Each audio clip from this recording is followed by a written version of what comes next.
La Rome antique abritait un palais extraordinaire. La Domus Aurea. C'est un chef-d'œuvre d'architecture romaine. Cette fabuleuse résidence dorée est le projet fou d'un empereur de sinistre mémoire, Néron. On l'a même accusé d'avoir brûlé sa capitale pour la faire bâtir. Cet incendie était d'une ampleur inédite. Entre rumeurs, propagande et faits scientifiques, nous allons chercher la vérité sur cet incroyable palais et l'empereur qui l'a fait bâtir. On dit que Néron était un tyran capable de tout. Nous allons déconstruire la demeure dorée de Néron pierre par pierre. Plonger au cœur de ruines spectaculaires et révéler l'origine de l'incendie qui a ravagé la capitale du monde romain.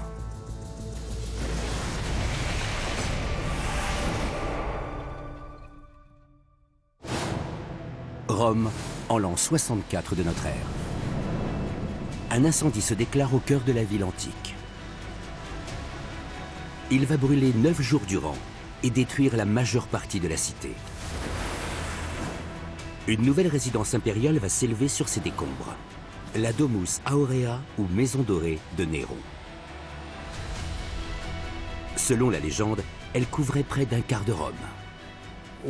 Avec ce palais, Néron voulait vraiment frapper l'imagination de ses contemporains. Aujourd'hui, il reste peu de choses de cet incroyable domaine. Mais sa réputation a traversé les siècles. Les découvertes récentes témoignent d'un luxe inimaginable. Les ruines de la Domus Aurea sont ensevelies sous la ville moderne. Selon les historiens antiques, c'était un véritable complexe. Elle comptait plusieurs centaines de pièces ornées d'or et de nacre, des jardins luxuriants et un lac artificiel plus grand que 10 piscines olympiques réunies.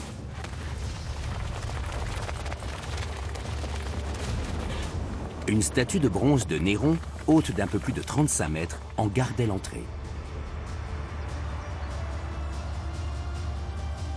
Le gigantisme de la Domus Aurea laisse songeur. Et son histoire n'est pas moins troublante. Néron est le 5e empereur de Rome. Quand il monte sur le trône, c'est un jeune homme aux idées généreuses, conseillé par un philosophe. Mais peu à peu, il révèle des penchants despotiques et cruels. Le peuple avait placé beaucoup d'espoir en Néron, mais il va changer d'avis à son sujet. Il assassine sa mère.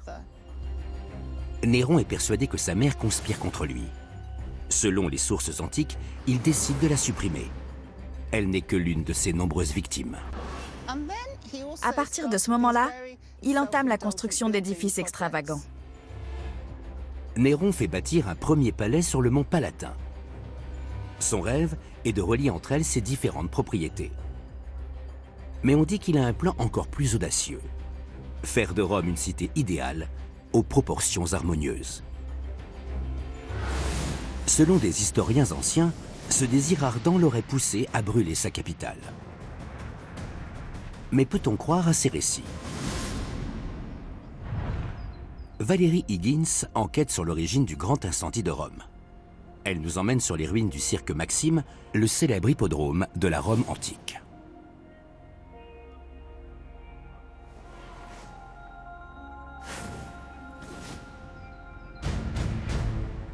Les portes de départ se trouvaient tout au bout là-bas. Les chevaux démarraient en trombe et remontaient tout ce côté de la piste. Des gradins s'élevaient de part et d'autre de la piste. C'est là que prenaient place les spectateurs, comme dans les stades modernes. Ce stade immense est le repère de Néron. Néron était passionné de courses de chars. Selon la légende, il aurait tué sa femme enceinte d'un coup de pied dans le ventre parce qu'elle trouvait qu'il passait trop de temps à l'hippodrome. Le cirque a joué un rôle majeur dans l'incendie de Rome. Selon l'historien Tacite, le feu serait parti de cet endroit, près de la piste de course. Le cirque Maxime est un magnifique édifice. Côté façade, ces 3 étages d'arcade s'élèvent à 8 mètres de haut. Leurs voûtes soutiennent une charpente qui accueille les gradins supérieurs. Les tribunes s'étendent ainsi sur toute la longueur du stade, soit près d'1,5 km en tout.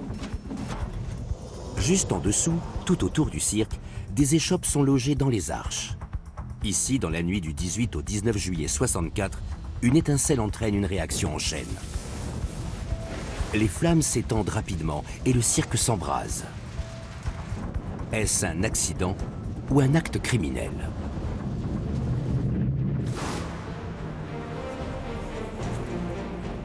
Valérie examine les causes possibles de l'incendie.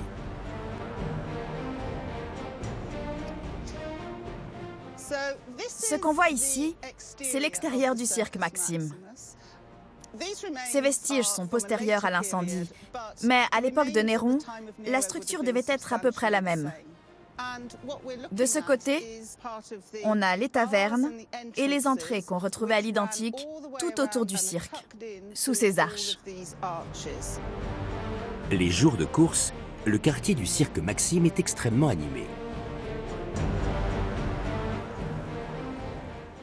La nuit de l'incendie, toutes les conditions étaient réunies pour le déclenchement d'un feu. C'était l'été, un jour de grande course, et dans toutes les gargotes, les marchands cuisinaient sur des foyers ouverts. Selon les récits antiques, le feu s'est rapidement propagé aux habitations voisines. Il y avait des immeubles collectifs tout autour du cirque Maxime. C'était une zone d'habitation très dense, où la population s'entassait. L'emplacement de ces immeubles pourrait expliquer la propagation fulgurante de l'incendie. Valérie nous emmène sur un autre site, témoin de l'urbanisme romain de l'Antiquité. Ici, on avait des boutiques au rez-de-chaussée, comme autour du cirque Maxime. Et puis au-dessus, dans les étages, il y avait des habitations. Ces immeubles datent du IIe siècle de notre ère. Ils ont été bâtis sur les hauteurs de la ville et comportaient 5 étages. Grâce à une autorisation spéciale, Valérie peut examiner ce site interdit au public.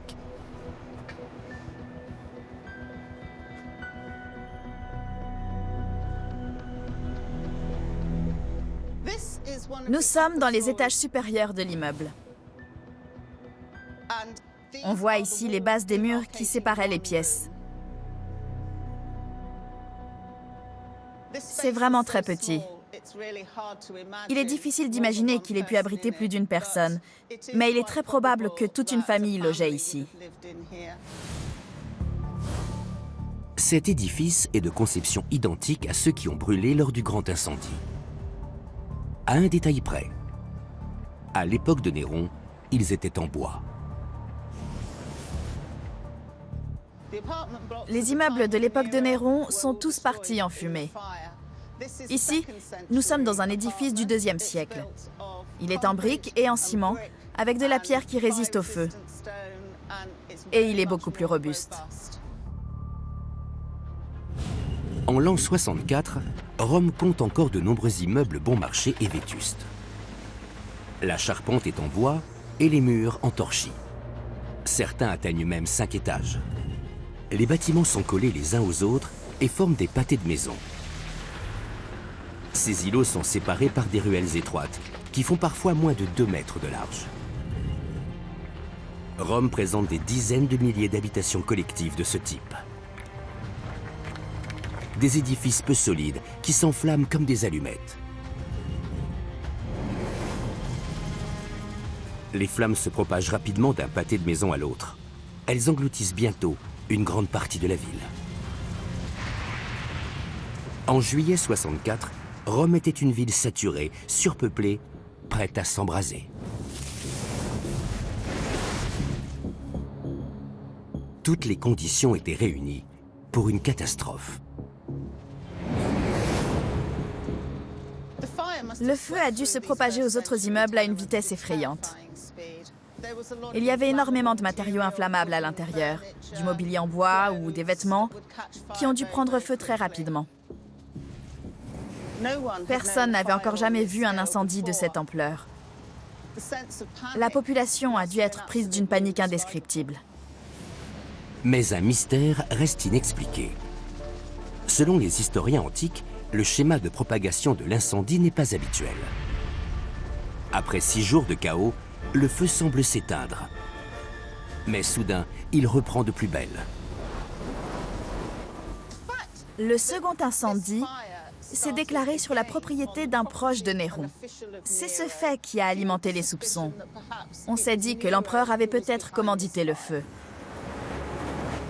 L'empereur est-il responsable du grand incendie de Rome? La clé du mystère se trouve peut-être dans sa Domus Aurea.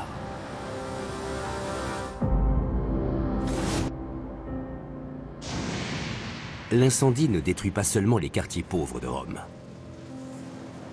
Il ravage aussi les riches demeures du Mont Palatin. Cette colline située entre le Forum et le Cirque Maxime abrite les palais des premiers empereurs. Antonio Ferrandez nous emmène sur les traces de l'incendie dans ce quartier. Nous sommes au cœur de la Rome antique. Et chaque fois qu'on fouille dans ce secteur, on fait des découvertes extraordinaires. Le centre de Rome est un labyrinthe de ruines. On a ici des milliers d'années d'histoire enchevêtrée. Et il n'est pas facile de s'y retrouver. C'est ici que Néron a bâti le cœur de son nouveau palais. Il y a 2000 ans, cette zone devait être fabuleuse. On y trouvait par exemple le plus grand temple de tout l'Empire. Et au sommet de la colline, il y avait les demeures des patriciens et le palais de l'empereur. L'équipe d'Antonio a fait ici une découverte extraordinaire.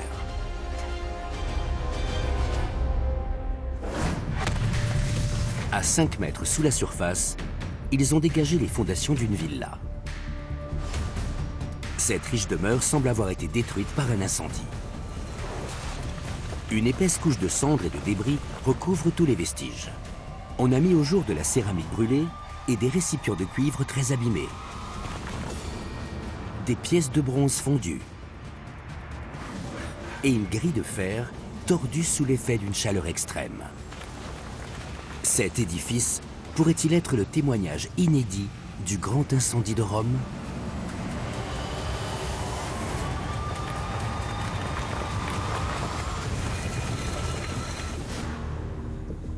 Antonio analyse les vestiges dans son laboratoire de l'université La Sapienza.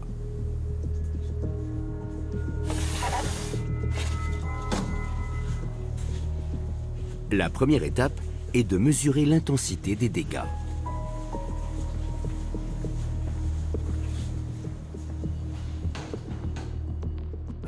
On a ici une assiette, un plat de tous les jours pour manger. Au centre, on peut voir une petite marque au poinçon. C'est la signature du potier qui l'a réalisée.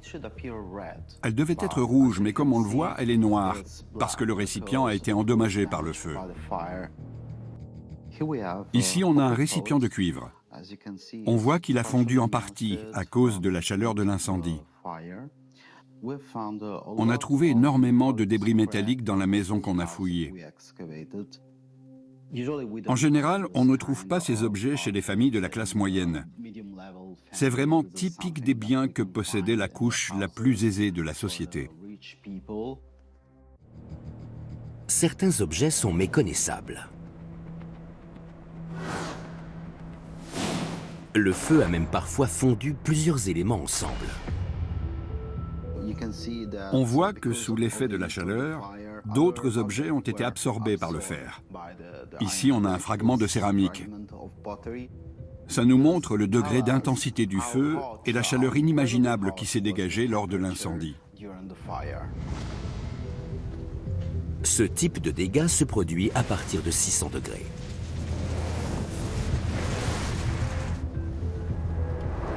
Mais ces objets datent-ils vraiment de l'époque du grand incendie? Cette modeste lampe à huile apporte peut-être la réponse. C'est un objet très spécial. La lampe a pu être datée.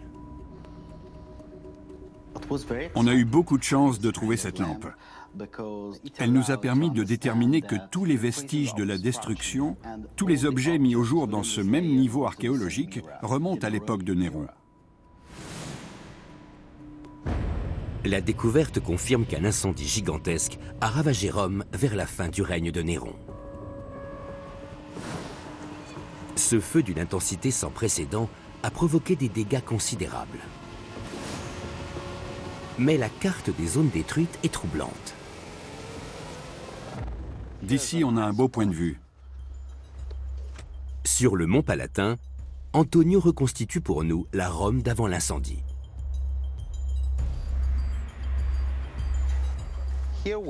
J'ai apporté une image satellite de la Rome moderne. On voit ici le Colisée qui se trouve de ce côté. Bien sûr, à l'époque de Néron, avant l'incendie, le panorama était très différent. Dans les zones que j'entoure, il y avait beaucoup de demeures qui appartenaient à des sénateurs ou de riches citoyens. Selon certains auteurs anciens, Néron voulait s'approprier ce secteur prestigieux. Néron avait en tête un projet immense. Curieusement, la superficie du palais recoupe une grande partie de la zone détruite. L'incendie se déclare dans le cirque Maxime. Il va faire rage pendant 9 jours et détruire plus de 60% de la ville. Il fait place nette pour l'audacieux projet de Néron. Sur la colline brûlée, où résidaient les patriciens, celui-ci fait construire sa maison dorée. En contrebas, sur les décombres des quartiers pauvres, il fait ériger des édifices somptueux et des jardins remplis d'animaux sauvages.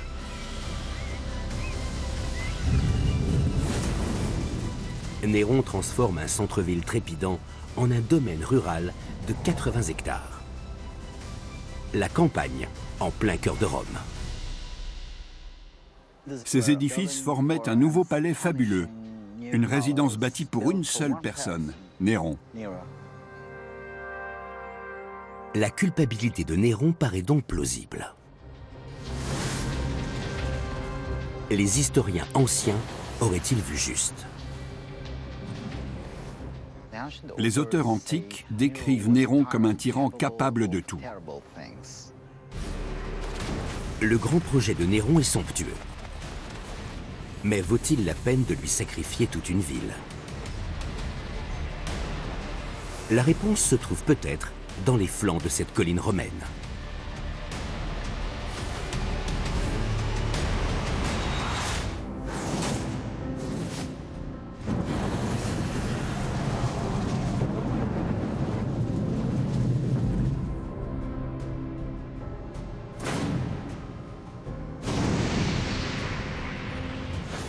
L'empereur aurait incendié sa capitale pour construire une résidence extravagante.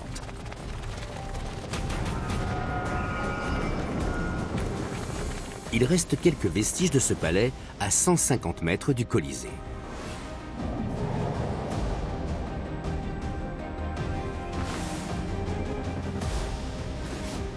Alessandro D'Alessio a enquêté sur cet étonnant bâtiment.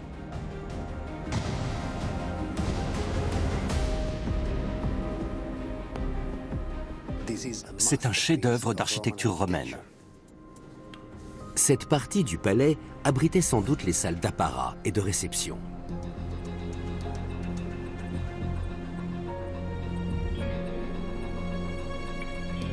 Elle comptait plus de 150 pièces. Les murs sont entièrement recouverts de mosaïques ou de fresques délavées par le temps. On peut imaginer que Néron et ses amis venaient ici admirer ces magnifiques décorations. Le complexe est enterré sous l'Esquilin. Il a été oublié pendant plus de 1000 ans. Mais au XVe siècle, un jeune Romain est tombé à travers un trou du plafond. Il a découvert des salles magnifiques, une profusion de feuilles d'or et de marbre. La Domus Aurea est un complexe de près de 16 000 mètres carrés. C'est la surface de 3 terrains de football. Et à l'intérieur, on a 50 000 mètres carrés de fresques et de décorations en stuc. Les fresques représentent des oiseaux, des animaux sauvages et des dieux. C'est l'une des pièces qu'on a fouillées récemment. Ce sont les salles du bouclier d'Achille. Ici, Ulysse tâche de persuader Achille de prendre part à la guerre contre Troie. À l'époque de Néron, ces murs étaient peints de couleurs vives. On dit que le cœur du palais cachait une merveille. Une salle de banquet qui tournait sur elle-même jour et nuit.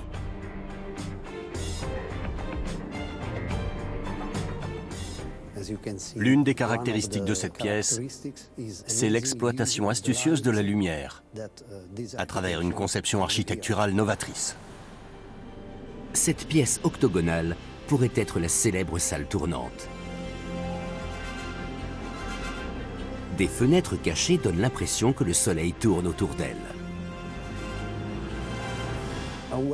Quand Néron et ses amis venaient ici, ils voyaient la lumière naturelle changer au fil des heures.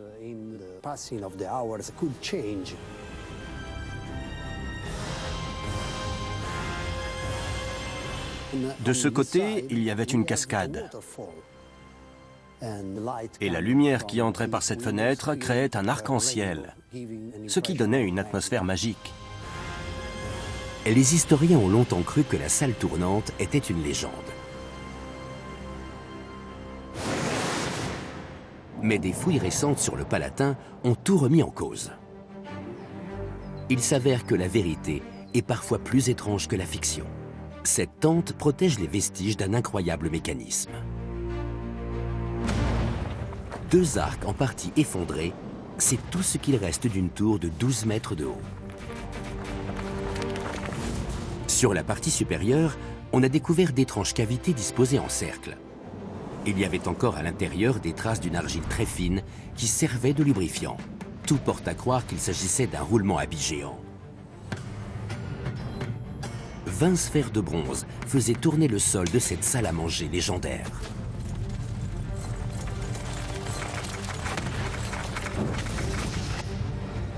Ce palais témoigne de l'ambition démesurée de Néron. Mais il révèle aussi certains traits de sa personnalité.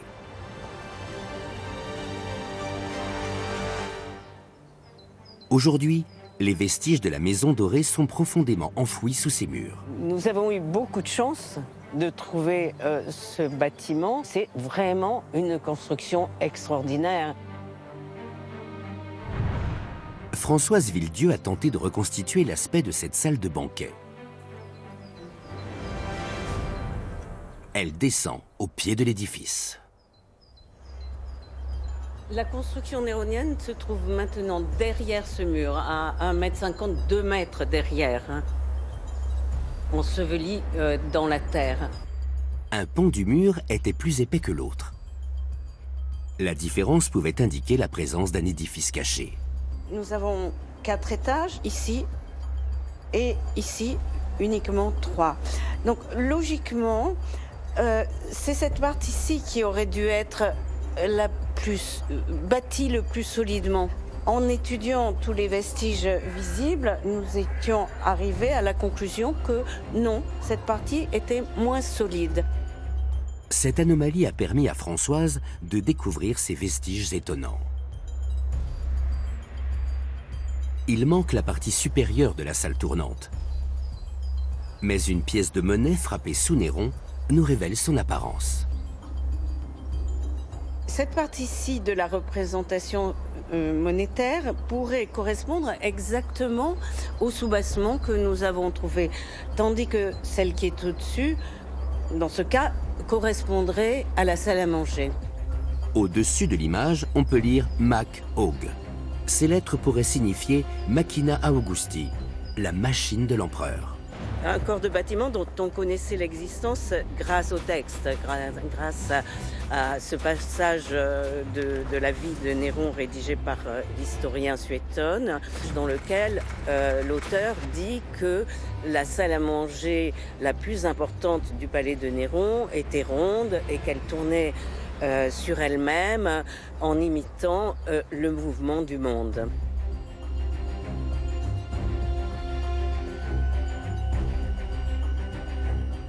Ce que j'apprécie, moi, c'est sa passion pour les sciences, pour les techniques, qui se traduit par la réalisation de ce bâtiment. Il semble que rien n'arrête Néron pour obtenir ce qu'il désire. Cette pièce abritait l'une des machines les plus sophistiquées du monde antique. Mais quelle force pouvait entraîner son mécanisme? L'aqueduc voisin n'est sans doute pas là par hasard. Cet ouvrage se trouve tout près du palais de Néron. On peut imaginer que son eau était captée et acheminée au pied de la salle à manger tournante. L'eau actionnait une roue haute de 2 étages. Elle tournait jour et nuit sans interruption. La roue était reliée au plancher tournant par un train d'engrenage. La force produite était ainsi transmise au plateau rotatif. La salle à manger tournait en permanence. Les hôtes de l'empereur profitaient ainsi d'un panorama à 360 degrés sur la ville. Certaines hypothèses avaient été avancées à ce sujet. Certains avaient imaginé que c'était la voûte qui tournait à l'intérieur du bâtiment.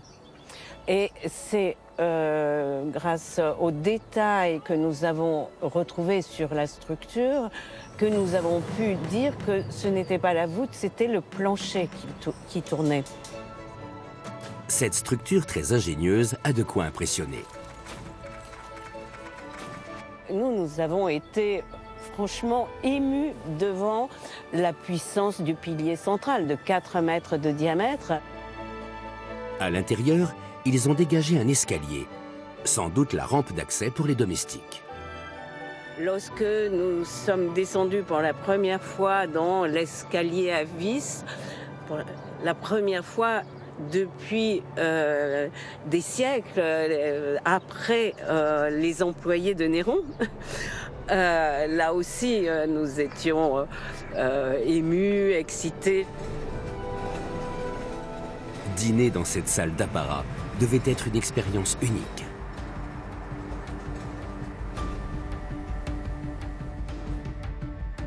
C'était certainement une vue assez étonnante et assez impressionnante. Elle couvrait toute la résidence de Néron et les lieux les plus importants de la ville de Rome. Cette salle est aussi somptueuse que les descriptions faites par les historiens antiques. Il est donc possible qu'ils aient vu juste à propos du grand incendie et que Néron l'ait délibérément provoqué. Il était sans nul doute un empereur cruel. Il a assassiné ses 2 épouses, de nombreux intimes et conseillers. Mais son désir de remodeler la ville l'a-t-il poussé encore plus loin, au point de devenir pyromane et meurtrier de masse? Ou est-ce de la propagande pour discréditer l'empereur?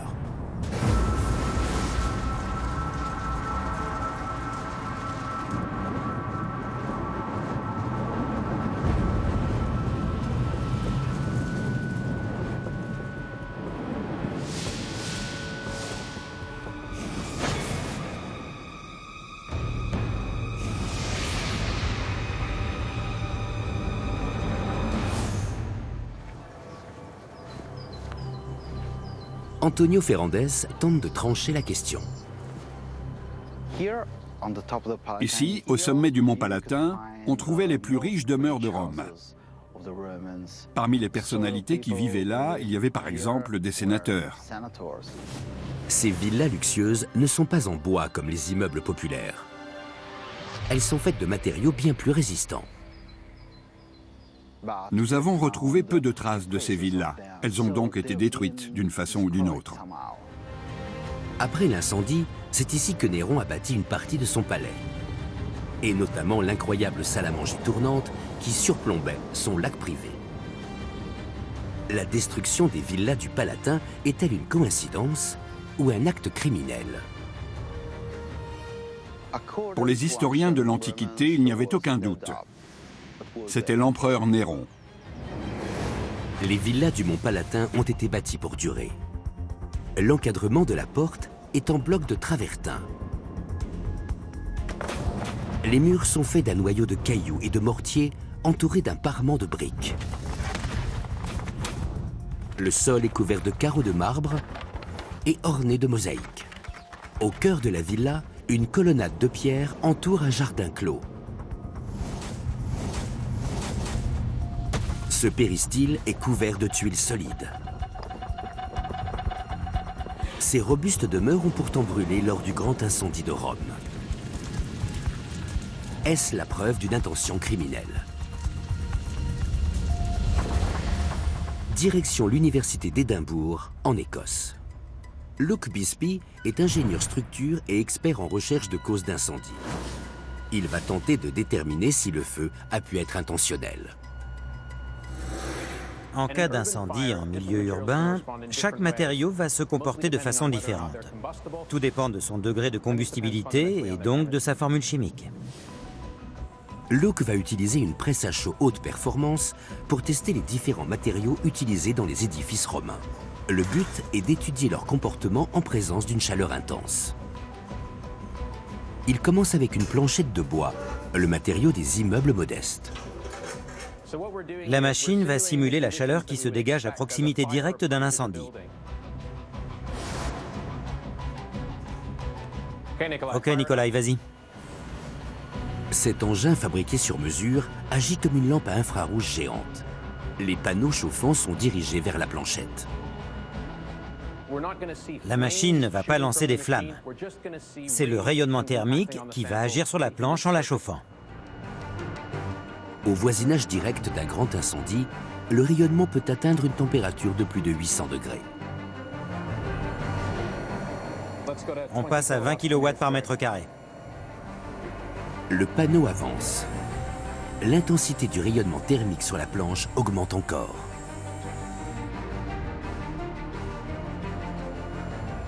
Le bois commence à noircir. On voit de la fumée. À cette distance, la planchette est chauffée à environ 400 degrés. Ok, on passe à 40. Et soudain, le bois s'enflamme.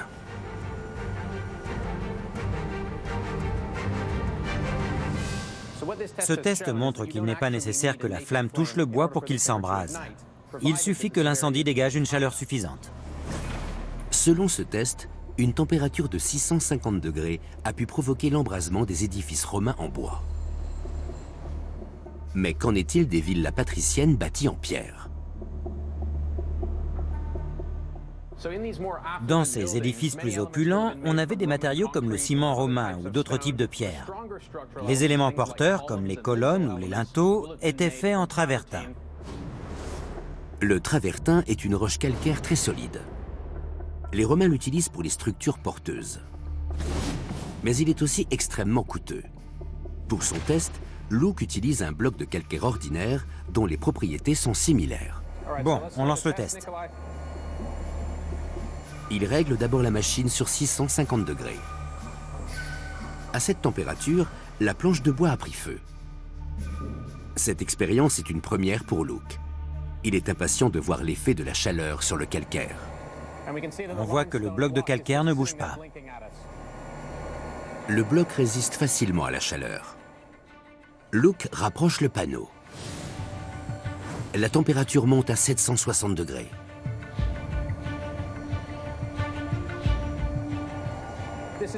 Là, on est beaucoup plus proche des conditions qu'on rencontre près d'un très grand incendie. Le panneau se rapproche encore. Et une fissure apparaît dans la pierre. On voit que la surface commence à se désintégrer. En tout cas, le bloc s'est fendu et la fissure grandit. Maintenant, on va passer de 815 à 980 degrés. Ça correspond aux températures qui ont dû ravager Rome lors du grand incendie. Un fragment s'est détaché. La fissure grandit encore. Luke craint que la pierre n'éclate et il suspend l'expérience.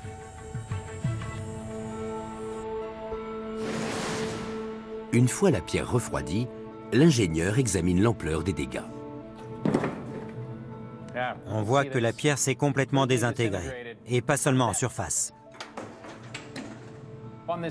Il est donc très clair que ce bloc n'aurait plus été capable de jouer son rôle d'élément porteur. Une fois cet élément porteur détruit, le feu peut aisément ravager la maison. Dès que la façade de l'édifice s'effondre, l'intérieur est complètement exposé aux flammes et l'incendie se propage. L'expérience montre que ces villas ont pu être détruites sans geste criminel. La chaleur intense de l'incendie a suffi à provoquer leur effondrement. Ce processus a dû se répéter de maison en maison et le feu s'est propagé, jusqu'à détruire toute la ville. En l'an 64, Rome n'est pas préparée à affronter un incendie de cette ampleur. La capitale romaine dispose d'un corps de 7000 pompiers, les vigiles urbains. Mais leurs compétences s'arrêtent aux incendies mineurs. Ils commencent par créer des coupe-feux. À l'aide de cordes, ils démolissent les immeubles en flammes. Les édifices publics sont ainsi sauvés. Ils transportent de l'eau des fontaines publiques. Une pompe hydraulique envoie l'eau en hauteur pour éteindre le feu. Mais l'été 64 est chaud. Les citernes sont vides. Sans eau, les vigiles doivent se contenter de regarder Rome brûler.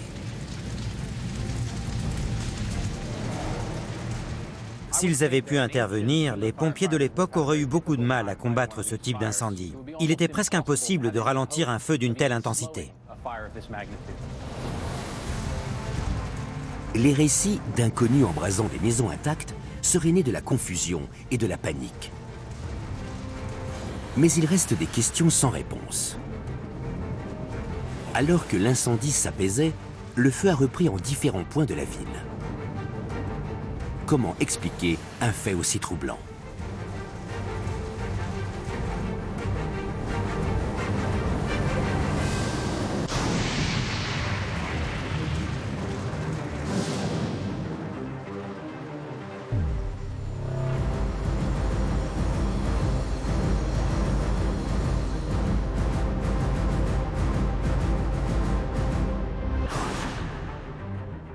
Les vestiges archéologiques livrent peu à peu des débuts de réponse.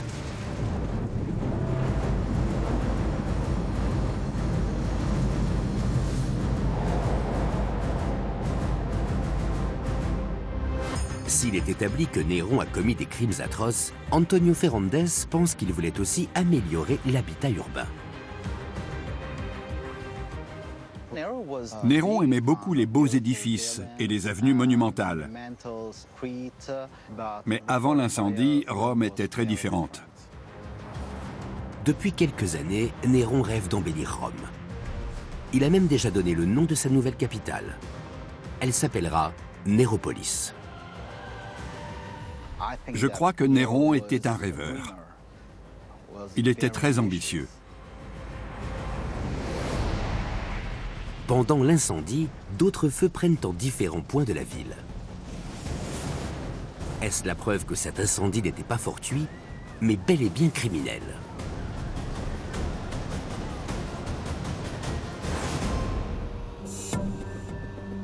Retour en Écosse. Rory Aden est expert en recherche de causes d'incendie. Il va tenter de déterminer si la piste de l'accident est plausible. On va glisser la planche là-dessous pour éteindre le feu. Pour Rory, les braises ont joué un rôle clé dans la propagation de l'incendie. Je vais examiner l'effet du vent sur la dispersion des braises. On a donc un ventilateur qui va simuler l'effet du vent. Devant, on a placé des matériaux qui vont générer des charbons ardents. Et au sol, la paille fait un substrat combustible. Tu peux allumer le feu ?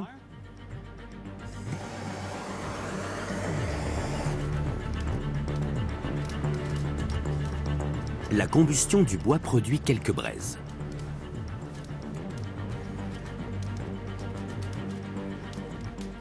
On va mettre le ventilateur en marche et voir le comportement de ces braises. Le vent souffle sur le bois calciné. De petites braises s'en échappent et voltigent dans l'air. On voit que de petits morceaux de bois se détachent et quelques braises sont emportées. Certaines d'entre elles sont minuscules. Mais il y en a de plus grosses. Et ces gros morceaux ont atterri juste ici. Au contact des braises, la paille s'enflamme. De petits feux se déclarent partout où les braises atterrissent. Les braises détachées du bout de bois ont été dispersées au hasard sur le matériau combustible. Et à présent, on a un incendie. L'expérience montre que les départs de feu peuvent se multiplier de façon aléatoire. Et l'incendie semble alors se réveiller, comme par magie. On a fait cette expérience avec 2 petits morceaux de bois. Vous pouvez imaginer le résultat sur un gigantesque incendie qui a sans doute généré des millions de braises. Elles ont dû s'envoler dans le vent et atterrir un peu partout dans la ville. Pour un habitant de Rome, il a pu sembler que les feux démarraient au hasard partout dans la cité. Le vent a donc joué un rôle clé dans l'étrange propagation du feu.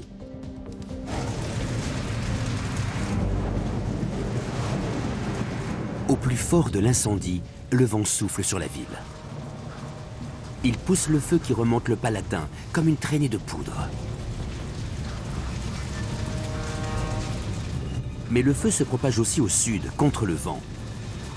Ce phénomène n'est pas étonnant pour un incendie d'une telle intensité. On sait que les grands incendies peuvent générer leur propre système de vent. Il est possible que l'intensité du feu ait déclenché une tempête assez puissante pour contrer le vent naturel et donc disperser des braises dans toute la ville. Le comportement de l'incendie est donc parfaitement naturel. Mais pour un observateur de l'époque, il pouvait aisément passer pour un acte criminel. On ne peut pas éliminer l'hypothèse de l'incendie criminel.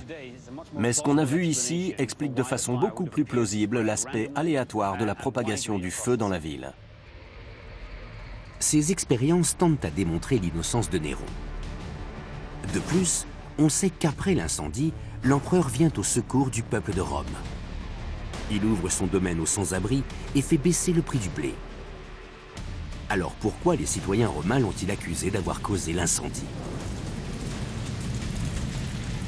La réponse est sans doute liée à la construction de son palais doré.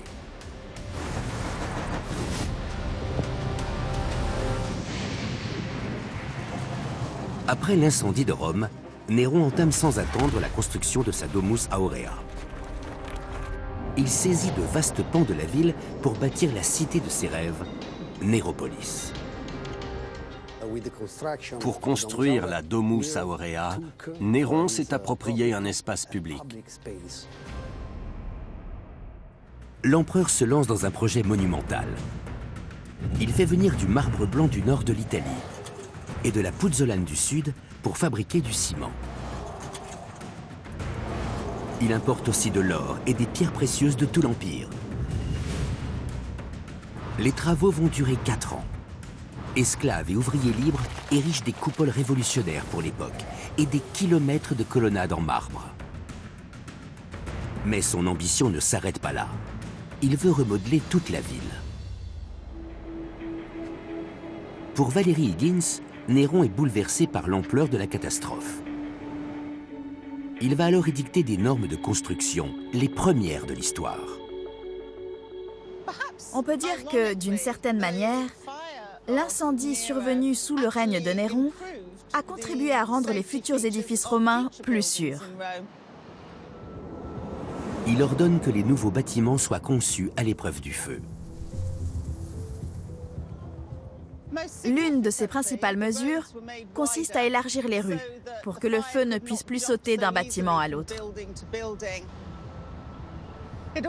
L'empereur encourage aussi la construction de portiques qui forment des balcons aux étages supérieurs et facilitent la lutte contre l'incendie. Les habitants des immeubles collectifs comme celui-ci avaient ainsi plus de chances de s'en sortir. Ce n'est pas le comportement d'un incendiaire indifférent aux destinées humaines. Mais il faut désigner des boucs émissaires à la vindicte publique. Néron choisit d'accuser les chrétiens. Valérie Higgins nous emmène près d'une église dans le sud de Rome. Elle est dédiée à la plus célèbre victime des persécutions de Néron. Voici l'abbaye des Trois Fontaines. C'est le site de l'assassinat de Saint Paul. À l'intérieur, des illustrations racontent l'histoire de l'apôtre.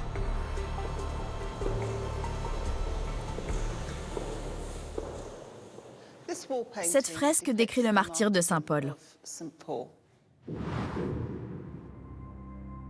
On voit le moment de sa décapitation. Selon la légende, sa tête a rebondi 3 fois et 3 fontaines ont jailli à chacun de ses impacts.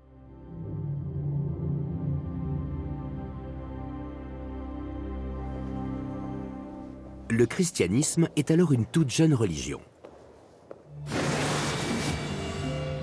Les chrétiens sont isolés et peu nombreux.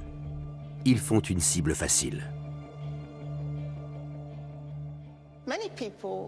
Beaucoup de gens pensaient que les chrétiens avaient de bonnes raisons de haïr les Romains. On les soupçonnait d'être des factieux rebelles à l'ordre romain. Leur meneur avait été tué par les Romains, donc il était possible qu'ils nourrissent un fort ressentiment contre l'Empire. Une thèse controversée accrédite la culpabilité des chrétiens. Ils auraient voulu réaliser une prophétie apocalyptique. Elle énonçait qu'au lever de Sirius, l'étoile la plus brillante du soir, une grande cité corrompue devait être détruite. En ce soir de juillet 64, Sirius se lève et Rome brûle. Néron a-t-il raison d'accuser les chrétiens d'avoir fomenté l'incendie ?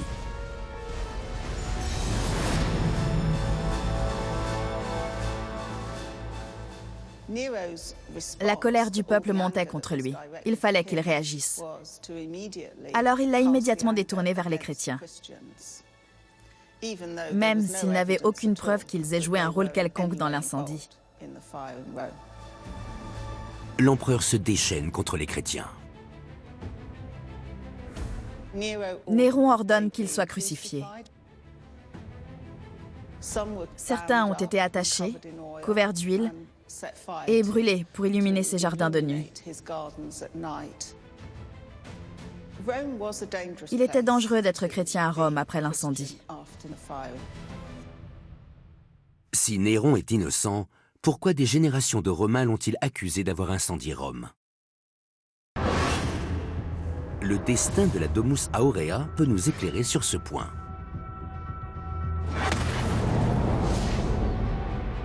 Le palais de Néron incarne le goût extravagant de l'empereur pour le colossal. Ses bâtiments brillent d'or et de nacre. Et la statue monumentale à son effigie domine l'ensemble. Mais au terme de 4 années de construction, les Romains mettent le palais à sac. Ils arrachent les ornements d'or et de pierres précieuses, assèchent le lac et rasent le palais. Sur ces ruines, ils vont bâtir un gigantesque édifice, le Colisée, le symbole d'une ville qui appartient à tous. Pour Alessandro d'Alessio, le gigantisme de la Domus Aurea est la cause de l'hostilité du peuple à l'égard de Néron.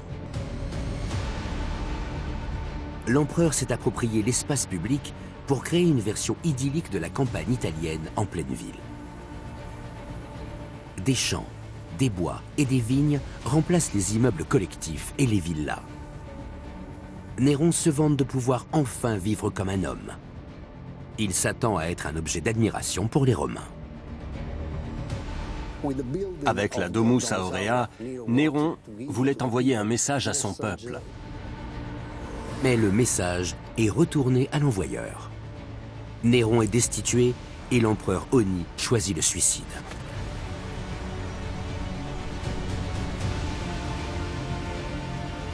Par la suite, Vespasien rase la Domus Aurea pour construire le Colisée. L'immense théâtre abrite des combats de gladiateurs. Ce divertissement est ouvert à tous et n'est pas réservé à un seul homme, fût-il empereur. À la mort de Néron, la dynastie qui s'installe va s'appliquer à rendre l'espace public aux Romains. Le colosse de Néron n'est pas détruit. La statue sera plus tard transportée au Colisée et sa tête remodelée en hommage au dieu du soleil.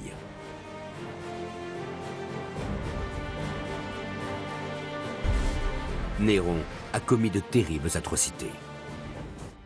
L'histoire a fait de Néron l'incarnation absolue de l'empereur cruel.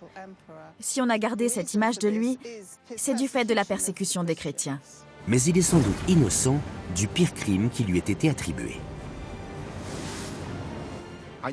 Je ne connais pas la vérité, mais je peux voir et toucher le chef-d'œuvre qu'il nous a laissé. Et c'est l'œuvre d'un rêveur. L'obsession de Néron pour la Domus Aurea a scellé sa réputation. Je ne pense pas que Néron ait déclenché l'incendie de Rome. Mais ce qui est important, c'est que le peuple l'ait cru tout à fait capable de l'avoir fait. Les archéologues continuent de dégager des fragments de ce palais insensé. Peu à peu, l'échelle monumentale du complexe se fait jour. Elle dessine en creux la personnalité singulière du célèbre despote. Le grand incendie de Rome est l'une des plus terribles catastrophes de l'Antiquité. Une tragédie associée pour toujours à un empereur de triste mémoire.